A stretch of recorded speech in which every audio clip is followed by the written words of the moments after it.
تهديدات إرهابية، قاعدة، داعش، إلى ما شاكل ذلك. خلال 8 سنوات الحكومة أين كانت عندما أتوا هؤلاء؟ يعني هؤلاء ليسوا يعني وليدي الصدفة، يعني داعش ليست وليدة الصدفة، هي جاءت من رحم القاعدة والقاعدة كانت موجودة. طيب أين كانت هذه الأجهزة الأمنية؟ أين كانت هذه نقول المتنوعة، يعني الشرطة والداخلية والدفاع والمغاوير وغيرها ولا ما شاكل ذلك؟ كل هاي اليوم قاعد توقف قدامها نقول ثلة من الإرهابيين. أين كانت الحكومة من هؤلاء؟ شوف، أنا ما أجاوبك جواب تقليدي، أنا راح أجاوبك جواب تطبيقي زين. وبالأدلة، وأوجه هذا كلامي ليس للمشاهد فقط، وإنما أركز كرسالة إلى القائد العام للقوات المسلحة. أنا أذكر الأستاذ نور المالكي عام 2008 عندما استلمت منصب وزير النقل، طرحت في مجلس الوزراء بحضور رئيس الوزراء والوزراء، قلت: هل تريدون مطاراتنا أن تنفتح على العالم؟ لأن احنا ما كان عندنا حركة جوية، محدودة مع بعض دول الجوار فقط، ما حد يقبل يستقبلنا بسبب الوضع الأمني. قال رئيس الوزراء: شنو المطلوب؟ قلت له: المطلوب أن احنا نجيب شركة أمنية عالمية تحمي المطار. إذا الدول العالم خاطبناها قلنا لها الشركة الأمنية العالمية الفلانية تحمي مطارنا، هذا ينطيهم جانب الاطمئنان ويشجعهم على فتح الخطوط معنا. رئيس الوزراء أيد الفكرة، اعترض وزير الداخلية الأستاذ جواد البولاني، قال: احنا وزارة الداخلية احنا عراقيين، شلون نجيب شركة أمنية تحمينا؟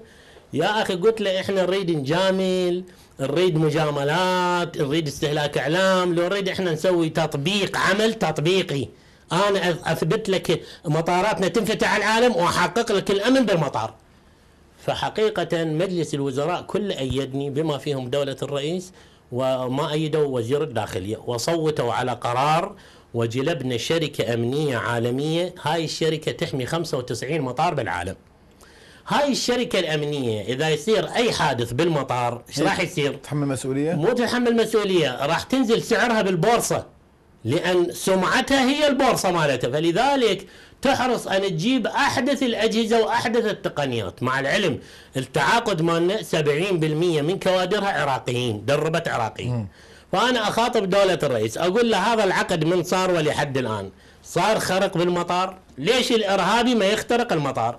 لأن يعرف أكو أجهزة، أما الأجهزة اللي تجيبها وزارة الداخلية مع احترامي هي وفق مبدأ باد كواليتي هاي كوميشن، يعني أردع الأنواع بأعلى العمولات، ولذلك إحنا هاي الدماء جاي تسيل وتروح. الآن الشركة الأمنية بالمطار، إحنا إيش كم قائد وإيش كم مسؤول سياسي كبير أثبت إجرامه وطلعوا حمايته يشتركون بالإرهاب. إذا هذا المسؤول الإرهابي حمايته يتنقلون بالسيارات داخل بغداد، من يجرأ يفتح باب سيارته ويفتشها؟ ما حد يجرأ.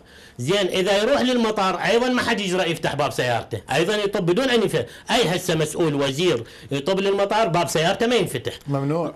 تدري؟ لكن ما يحتاج يفتحون باب سيارته. تدري ليش؟ لأن الأجهزة الموجودة بالمطار تكشف وين فتحت الباب وما تفتحه، ما يحتاج. أجهزة دقيقة تكشف السيارة بدون أن تتوقف. طيب. لا بس أكمل. لا. هذا جانب جدا مهم لازم أكمله. السيارة اللي تدخل للمطار وهي تمشي بسرعة 20 كيلومتر هي تنفحص. الأجهزة الرقابية الكاميرات بالمطار ما موجود منها. روح لي لأي منظومة مراقبة داخل بغداد كاميرا ب $10، روح شوف المنظومة. ليش ما يجرؤون يدخلوا المطار؟ أخي إذا نريد إحنا نحافظ على الوضع الأمني، أنا هذا كتبت الموضوع وعرضت على قادة عسكريين 2، واحد برتبة فريق أول ركن متقاعد والثاني فريق ركن متقاعد، وأيدوا هذه الفكرة. إحنا لو نجيب شركة أمنية تدرب كوادر الداخلية وتمسك لنا مداخل المحافظات بسيطرات إلكترونية مثل ما موجود بالمطار، أخي تعرف حادث الحلة إيش قد راحت بضحايا؟ أستاذ عامر بس أقول لك شغلة الله يخليك، إذا تنطيني مجال. لا أعطيك مجال أنا. نعم. يعني إحنا هذا العراق تالي وقتنا نروح نجيب شركات تدربنا. خلي أكمل لك. أنا بس أعطيك مجال تكمل، بس اسمعنا خلينا ناخذ فاصل أعزائي المشاهدين ثم نعود إليكم.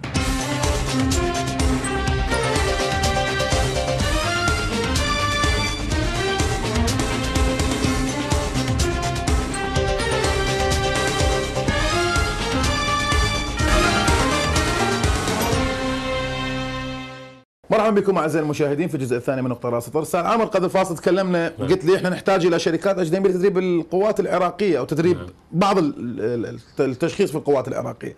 ليش شنو العراقيين اليوم ما يقدرون يدربون نفسهم وما عندهم خبره؟ اخي احنا ما نحتاج تدريب جسدي وبدني، احنا نحتاج تدريب عقل وتدريب تقنيه وتكنولوجيا، العالم اختلف. هاي صار 8 سنوات اخي ما تكنولوجيا عندنا؟ لا ما عندنا تكنولوجيا، اخي الان احنا يقولون ما يسمى دوله العراق، لا هاي دوله بس بدون علم. هذول عندهم كل شيء تقنيات، واذا ما نجابهم بنفس مستواهم وبنفس تقنياتهم احنا ما نفوز عليهم. اخي العزيز، الاسلوب التقليدي الان انت شايف السيطره هاي مال باب بغداد؟ ساعتين احنا مسوين سرى مال سيارات. هو الارهابي شنو يبحث عن اكثر منطقه ازدحام حتى يفجرها باكثر الخسائر. احنا جاي نسوي ارضيه خصبه للارهابي. حادثه الحله جريمه. قول لي هاي السيطره مال الحله ايش كم ارهابي لازمه بالتفتيش مالها طيل فتره السنين الماضيه؟ قارن لي ايش قد راحوا ضحايا بتفجير واحد. اخي هاي ما تفيد. انا اخلي سيطره الكترونيه تفتش السيارات وهي ماشيه بسرعه 20 كيلومتر بالساعه. موجود هذا يعني؟ موجود. ما اخلي تجمع يصير داخل مداخل المدن، وكوادر عراقيه تتدرب وبشهادات عالميه، اليوم كلها شهادات وسيرتيفيكيت. اما السيطرات داخل المدينه الغيها. تعرف الارهابي الان شنو عنده خريطه. سيطرة باب الشرجي الامر مالها فلان، عندهم مسدسين، واحد عاطل والثاني يشتغل، هل قد عندهم جنود، هل قد عندهم فضائيين منزليهم، وهل قد الجندي مالهم تعبان، وبهاللحظه يطبون منه، فدارسينهم دراسه كامله. الغي هاي السيطرات اللي جاي تزعج المواطن، واسس سيطرات جواله متحركه مفاجئه. طيب خليني اكمل ارجوك. انا حكيت بيه اخي انا الحلقه هاي كلها بس انطيني مجالها دقيقتين ثلاثه ارجوك، لان هاي رساله دا اوجهها للقائد العام للقوات المسلحه. طيب هذه السيطرات الجواله المتحركه داخل بغداد، ساعه باب الشرجي، ثاني يوم توقف بالعلاوي، ثالث يوم بالنهضه، رابع يوم شارع فلسطين. اخلي الارهابي ما يعرف خارطه التفتيش داخل المدينة، وخارج المدينة أحصنها بسيطرات إلكترونية. الإرهابي شو يريد يكره الشعب بالحكومة. أنا من جاي أسوي هاي السيطرات وطوابير، ذول الناس يسبون ويشتمون بالحكومة، يريد يمشي له كيلومترين يطول له ساعة وساعتين. هذه ألغيها أخي، وأستخدم هذا الأسلوب أنا. النقطة مفرح أن نستطيع القبض على الأشرار وأن نعاقبهم، لكن الأهم هو أن نمضي قدما ونحاول ألا نخسر حياة أشخاص بهذه الطريقة، وأن نتجنب أن تهاجم سفينة أخرى هكذا. العميل جابرييل وفريقه يدركون تماما أنه يمكن للإرهابيين أن يضعوا قنبلة في أي مكان في داخل الحاويات مثلا على متن السفن التي تدخل المرفأ، بهدف التحقق من أكبر عدد ممكن من الحاويات. يتضامن عملاء المكتب مع عملاء الجمارك بحوزتهم أسلحة ذات تقنية عالية. إنها آلة تصوير تعرف باسم فاكس، وتستعمل أشعة جاما للتصوير عبر الحديد. يقومون بتفتيش عشوائي للحاويات التي تم اختيارها، إما لنوع حمولتها وإما للبلد الآتية منه. جهاز الفاكس يعطينا صورة عن المحتويات المخبأة داخل الحاويات. إنها آلة صغيرة تحتوي على مواد مشعة ينتج عنها أشعة جاما التي تخترق الجدران الحديدية للحاوية المشتبه فيها. يقارنون الصور التي سيحصلون عليها مع لائحة بيانات الموجودات المزعومة في الحاوية. إن اكتشف أي شيء يثير الشكوك فيمكن للمكتب أن يعمم بلاغا بخطورة الوضع على كل المرافئ في البلاد. إن كانت الحمولة تتضمن مواد غير شرعية فسيترتب علينا معاينتها، وإن كان هناك من مكمن ضعف علينا أن نعرف به الآن. إن أمكن وضع المخدرات هنا بطريقة معينة فقد يلجأ الإرهابيون إلى الطريقة نفسها لتهريب أشياء أخرى. يحظى العميل جابرييل بمواجهة الإرهاب بعدة فعالة أيضا. يجتمع جابرييل بشكل منتظم مع القوات المتحدة لمواجهة الإرهاب، وهي قوات لكن الاستطارة الخلفية تستطيع أن تقوم بأمور تتجاوز معاينة الناس. هذه الشاحنة غير المعلمة تعاين موقف سيارات كاملا. تمنحها الاستطارة الخلفية القوة اللازمة للتحديق داخل السيارات المركونة. تخترق تكنولوجيا المعدن وتظهر مكونات عضوية كهذه المادة المتفجرة البلاستيكية. بعد تفجيرات لندن ضرب المحققون طوقا حول المنطقة التي ركن فيها المهاجمون سيارتهم. حققوا اكتشافا بالغ الأهمية حين فتحوا الصندوق. من الغريب أنه عثر على متفجرات في تلك السيارة، لذا لا نعرف إن كان آخرون سيصعدون إليها ويأخذون المتفجرات. خبئت 16 قنبلة بيتية الصنع في السيارة المستأجرة.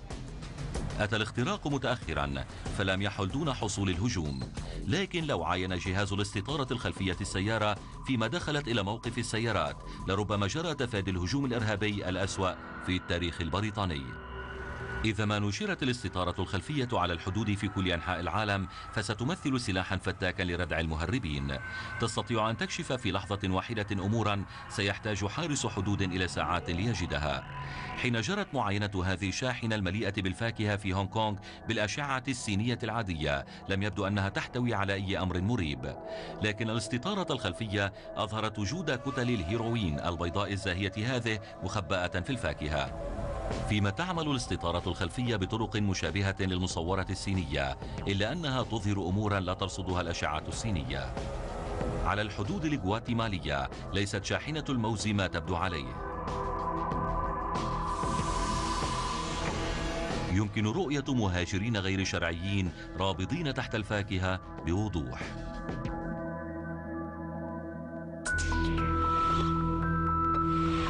تعمل الاستطارة الخلفية بتوجيه إشعاعات ضوئية عالية الطاقة إلى شيء ملموس. تخترق هذه الإشعاعات العالية الطاقة أشياء كثيفة كالمعدن، لكنها ترتد وتنتشر حين ترتطم بمواد منخفضة الكثافة كالموز أو البشر. تكشف طريقة انتشار جزيئات الضوء شكل هذا الشيء الذي ارتطمت به.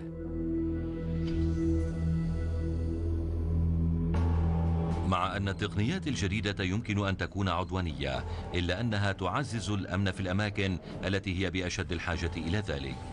لكن التحدي التالي يكمن في مسح مدينة بأكملها وملايين الأشخاص وآلاف الأماكن.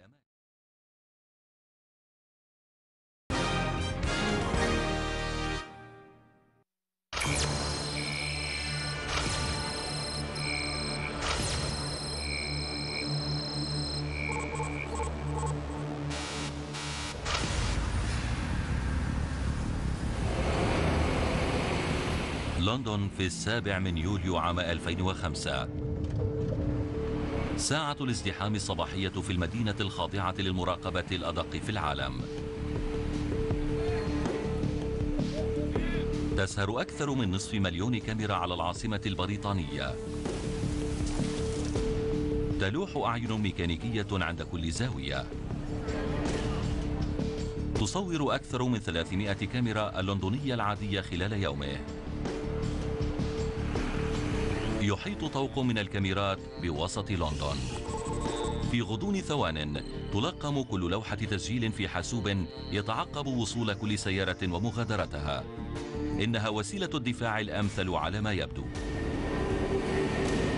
صباح هذا الأربعاء تقتض سيارات أجرة لندن وحافلاتها وقطاراتها ب3 ملايين مستخدم. يظل عاملو مراقبة التلفزة المغلقة الدائرة محترسين خوفا من أي سلوك مشبوه، لكنهم لا يعرفون أن 4 رجال انطلقوا لارتكاب أحد الأعمال الإرهابية الأسوأ في التاريخ البريطاني. ركنوا سيارتهم خارج المدينة متفادين طوق كاميرات مراقبة السير، واستقلوا القطار المتجه إلى وسط المدينة.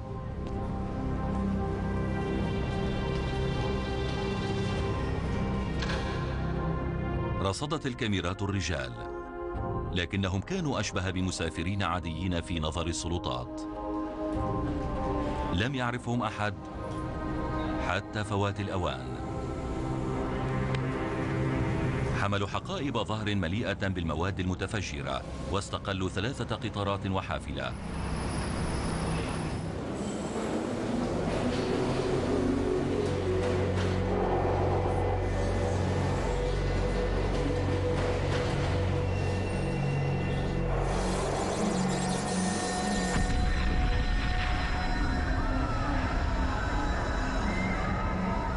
عند عند الساعة 8:50 صباحا هزت سلسلة من التفجيرات الانتحارية 3 قطارات مترو بفارق دقيقة بين الواحد والآخر.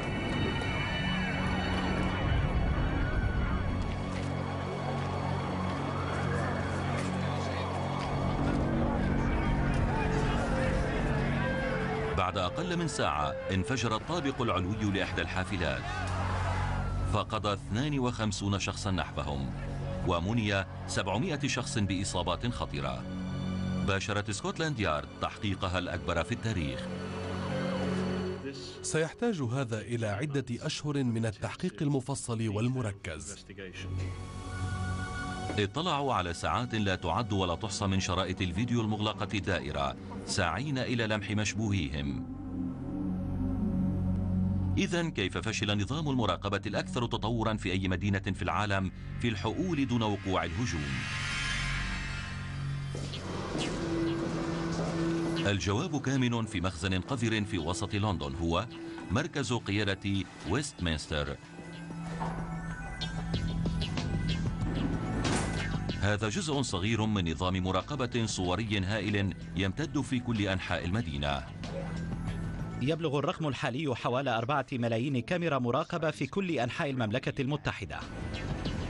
إن كنا في لندن يستطيع مدير مركز ويستمنستر روبرت ماكاليستر أن يتابع كل خطواتنا تقريبا. حين يخرج المرء من منزله في الصباح ويستقل إحدى وسائل النقل تلاحقه حتما كاميرا مراقبة. إذا سار في شارع للمشاة ودخل إلى متجر أو كان في أي مكان داخل مدينة لندن فسترصده حتما كاميرا مراقبة في مرحلة من المراحل. لا يهمني أن أرى شخصا يتناول فنجان كابوتشينو في مطبخه في الصباح، لكن إذا اختطف ابننا أو وقعنا ضحية جريمة أو سرق أحدهم منزلنا فسنحب نظام المراقبة المغلق الدائرة بكل تأكيد. أما بالنسبة إلى مجرم فستنقلب الآية. أثبت نظام المراقبة المغلق الدائرة قيمته كوسيلة لمحاربة الجريمة. نحن مهتمون بمجموعة الأشخاص الأربعة هذه. أغسطس 2004 ثبتت مجموعة رجال جهازا إلكترونيا بصراف مصرف آلي. سرقوا أرقام بطاقات وتعريف شخصي ثم سحبوا أموالا مرارا وتكرارا من حسابات آخرين. استخدم فريق ماكاليستر كاميرات المراقبة المغلقة الدائرة للإمساك بهم. لاحقوا المشتبه بهم من كاميرا إلى أخرى وأرشدوا رجال الشرطة بدقة إلى السيارة المناسبة ليتمكنوا من منع هروبهم. فيما تنطلق السيارة نشاهد لوحة التسجيل بوضوح. سترون أن سيارة الشرطة أوقفت الآن خط السير ذاك. الآن نشاهد هنا تدخلا ناجحا قد يؤدي إلى اعتقالهم. هذا ما يعده معظمنا قوة المراقبة الشاملة الطاغية صاحب أعين المراقبة الألف. مع ذلك هذا غير كاف للإمساك بمفجر مصمم على التدمير. للمراقبة المغلقة الدائرة حدان مهمان. يجب أن نعرف عمن نبحث ويجب أن يشاهد إنسان كل الشاشات على مدار الساعة. من الواضح أنه يصعب على أي عامل في نظام المراقبة المغلقة الدائرة أن يحدد مشكلة لا يعرف بها. لا يمكن حقا التنبؤ بوقوع جريمة. لم تمنع كاميرات المراقبة المغلقة الدائرة التفجيرات، لكنها أدت دورا أساسيا في التحقيق. كنا نبحث عن 4 أشخاص وأدلة صغيرة في أفلام امتدت على آلاف الساعات. صورت هذه الكاميرات زارعي القنابل قبل 9 أيام من الهجوم. صورنا الرجال معا في محطة لوتون، ثم صورناهم مجتمعين في محطة سكة حديد كينغز كروس، ثم صورنا انفصالهم وسلوكهم اتجاهات مختلفة، ويؤكد ذلك أنهم كانوا كلهم جزءا من الخلية نفسها، وهذا مهم في التحقيق. التحدي المطروح أمام المراقبة في المستقبل إيجاد أشخاص قبل أن يرتكبوا جرائم، وهذه مهمة لا تستطيع كاميرا بسيطة الاطلاع بها. أعد نظام أكثر تطورا لا للإمساك بإرهابيين بل للقبض على محتالين في ألعاب الورق.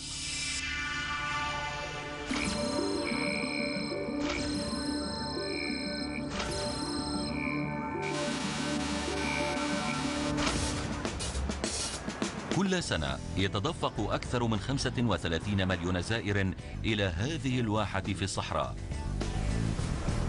يعرف كثيرون أن نوادي قمار لاس فيغاس تستخدم كاميرات مراقبة، لكن قلة تدرك دقة المراقبة التي تخضع لها. المقامرة هنا مسألة جدية. ينفق المقامرون أكثر من 6 مليارات دولار سنويا، ويستطيع المحتالون أن يهربوا غانمين الملايين. لذا تستخدم أندية القمار بعض أنظمة المراقبة الأعلى تقنية في العالم لمراقبة زبائنها.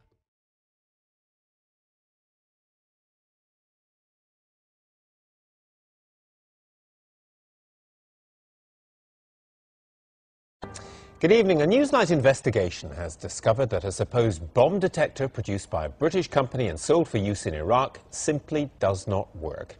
Following our revelations, the government is to ban their export to Iraq and Afghanistan. The Iraqi government has spent $85 million on the devices, which have been widely used, and there are concerns that the detectors have failed to stop bomb attacks that have killed hundreds of people. There are some disturbing images in Caroline Hawley's exclusive report. The advert is dramatic.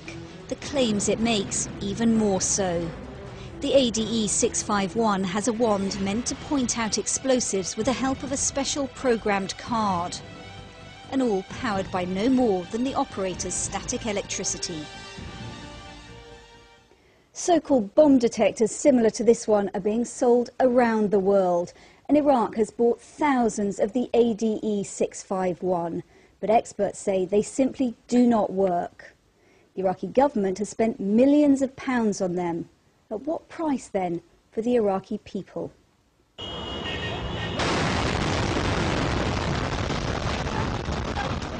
Three times in the past few months, Baghdad has been hit by coordinated waves of bombings.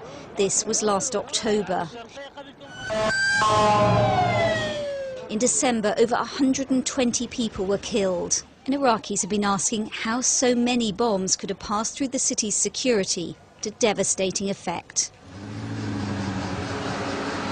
Well, the ADE 651 is in use at most checkpoints in Baghdad, each one costing around $40,000. In all, the Iraqi government has spent $85 million on them. This man's having his damaged house repaired after a bomb attack last year, and his daughter and son-in-law are still being treated for injuries. If that device was effective, if it was working properly, then none of this would have happened. It's the first time that a car bomb has been used here to such deadly effect. Today's bomb is not just a terrible human tragedy. It's by far the most serious attack there's been since US troops took Baghdad.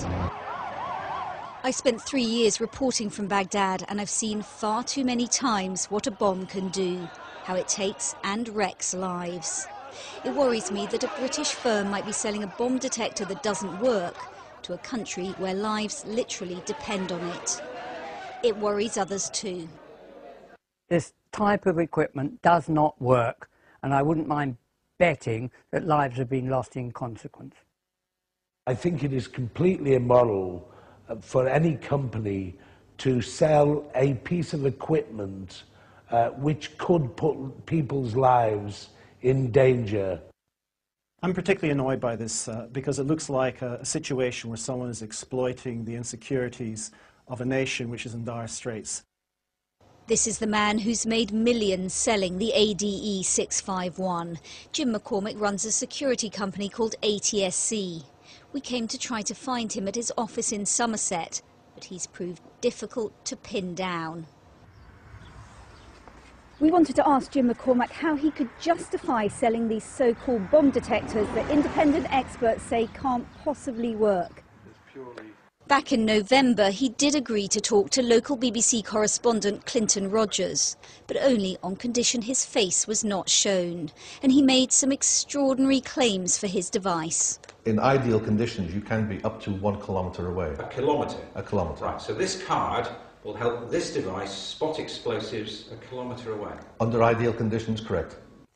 Jim McCormick says the device works on a similar principle to dowsing, the mysterious belief that you can find water underground, like this. So is this exactly the same as dowsing then? The principle behind dowsing is not too dissimilar, because dowsing actually works on the basis of the body containing... So you're dowsing for explosives? Theoretically. And it works? And it works. Mr. Jim هو صاحب الشركة ATSC. Jim McCormick may be hiding from the cameras here in the UK, but he did appear at a press conference in Baghdad after last month's bombs, filmed by Iraqi television. He and this Iraqi security chief were trying to persuade local journalists that the detectors worked. The grenade the device is meant to detect is placed in full view of the operator. No surprise, it points at its target. It would be comic if the consequences weren't potentially so tragic. We brought the footage to show to Professor Bruce Hood, who's alarmed that people are being convinced by the device. This looks like the dowsing effect, looks like a dowsing rod. According to Hood, even an unconscious movement of the wrist can cause the wand to swing. All you would need is something like a pen. Take the middle out, and here you go, a bit of coat hanger will do exactly the same thing. Just slot it in there, and then it swivels. I'm going to try and keep it steady, and I'm going to walk over here. I've got pretty good... Let's suppose the grenade's here. Okay. So if I walk forward...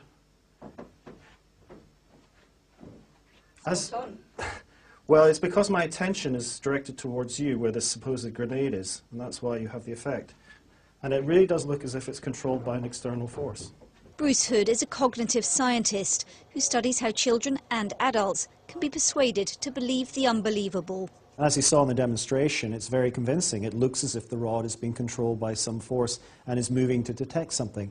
So I think if people don't really know about this effect, then it looks entirely plausible. Since the mid-1990s, a succession of dowsing-type detectors like the ADE 651 have come onto the market. In 1995, the FBI tested a device called the Quadro Tracker.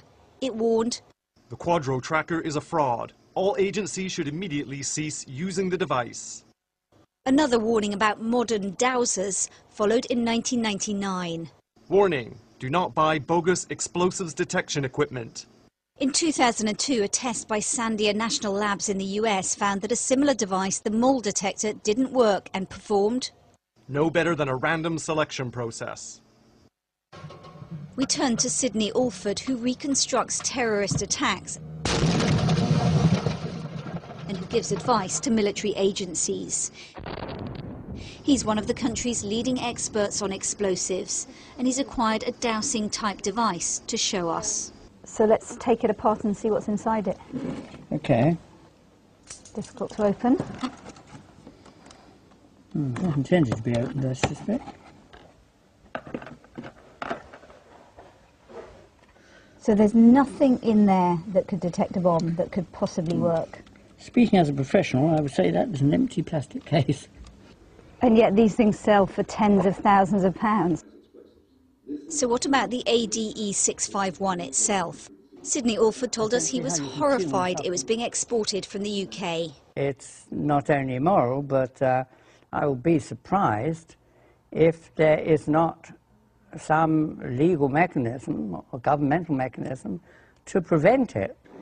Jim McCormick claims that the cards that go into the card reader are the key to how the device works, and that different cards can detect anything from explosives to dollar bills and even elephants. This is tuned to a channel. This is tuned to a frequency, and when that's inserted into the card reader, is now looking for that frequency band. We managed to obtain a set of Mr. McCormick's special cards. The secret of the device is supposedly these cards, which are somehow programmed to detect the explosives you're looking for. This one says in Arabic, TNT. Remember that Jim McCormick says this is the key to the detector. So we wanted to find out if there's anything inside the card that could allow it to identify TNT. We've come to the Cambridge Computer Laboratory to find out. Dr. Marcus Kuhn is going to analyse it for us. Okay, so this looks like a plastic card which may have some electronics inside, and what we're going to do is to take apart the card delaminate it, cut through it, and see what's inside. It's a delicate process, every stage painstakingly done. Dr. Kuhn's trying to extract the circuit inside. Finally, he has it. There's nothing to program in these cards. There is no memory, there is no microcontroller, there is no way any form of software or other information can be stored. Impossible. Completely impossible. These are shop theft prevention cards. These are the cheapest bit of electronics that you can get that look vaguely electronic and are sufficiently flat to fit inside a card. This is just plastic and aluminium. It couldn't be programmed then to detect TNT? Absolutely not. We bought this in Curry's. It has a security label on the back. Is that all you're saying this is then? As you can see, it's pretty much the same construction. Both of these devices are designed to be easily detectable at the shop door if you decide to run away with it without paying. We wanted to challenge Jim McCormack with our evidence, so we've come to his Somerset home. Well, there are lights on in the house and signs of life, but it is now abundantly clear that Mr. McCormack does not want to talk to us. But he's clearly done well for himself. A newly extended farmhouse, a Porsche Cayenne in the driveway. It's a world away from the troubles of Baghdad.